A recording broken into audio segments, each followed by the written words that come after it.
Allah Subhanahu wa Ta'ala berfirman dalam surah Al-Imran ayat 42 yang bermaksud, dan ingatlah wahai Muhammad ketika mereka berkata, wahai Maryam, sesungguhnya Allah telah memilihmu dan mensucikanmu dan telah memilihmu oleh kemuliaan lebih perempuan-perempuan seluruh alam dan zamannya.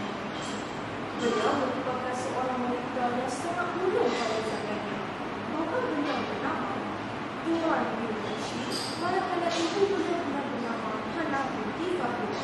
Hannah merupakan saudara kandung isteri Nabi Zakaria alaihissalam.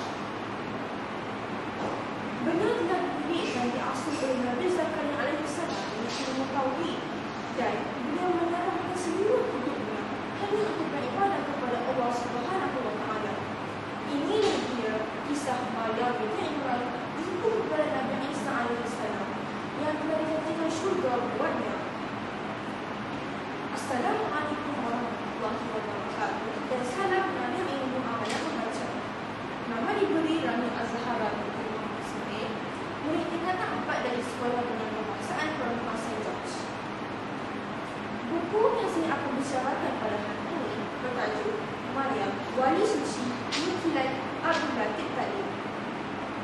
Abdul Latif Talib telah mengarang pelbagai lagi buku sejarah Islam seperti Aminah Bunda Rasulullah, Khadijah Binti Rasulullah, dan Asyah Pemiri Syurga, dan sebagainya. Buku ini telah diterbitkan oleh Latif dan Keluarga Enterprise pada tahun 2023. Buku ini juga mengandungi sebanyak 300 buku surat dan 20 pendapat. Buku ini menceritakan mengenai zaman Maryam dilahirkan dan dibesarkan dan juga diasuh oleh Nabi Zakaria alaihissalam, sehingga pada suatu hari yang izin Allah Subhanahu wa Ta'ala, Maryam telah mengandung dengan satu-satunya putera beliau, iaitu Nabi Isa alaihissalam. Buku ini juga mengandungi pelbagai ilmu sejarah zaman Islam, zaman agama Islam yang pada ketika itu berkembang dengan sangat pesat.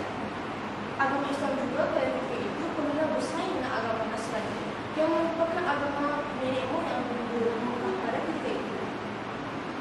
Antara nilai yang saya dan membaca lain boleh beroleh daripada buku ini adalah ketabahan dan kesabaran Maryam. Maryam sangat bersabar dan tabah apabila difitnah dan disaksi oleh penduduk Mekah ketika beliau mengandung. Beliau difitnah yang beliau telah berzina. Bahas sebenarnya beliau tidak berzina pun, kerana Nabi Isa alaihissalam merupakan anugerah bagi beliau. Maryam juga berusaha dengan bersungguh-sungguh untuk mempertahankan marwah dirinya.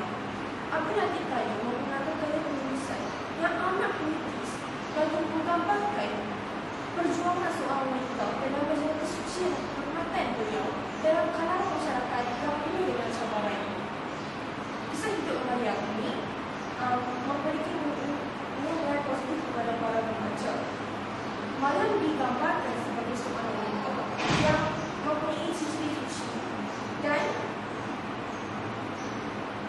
ciri-ciri suci dan beragama, dan merupakan ikon kesucian dan kehormatan dalam agama Islam sehingga hari ini.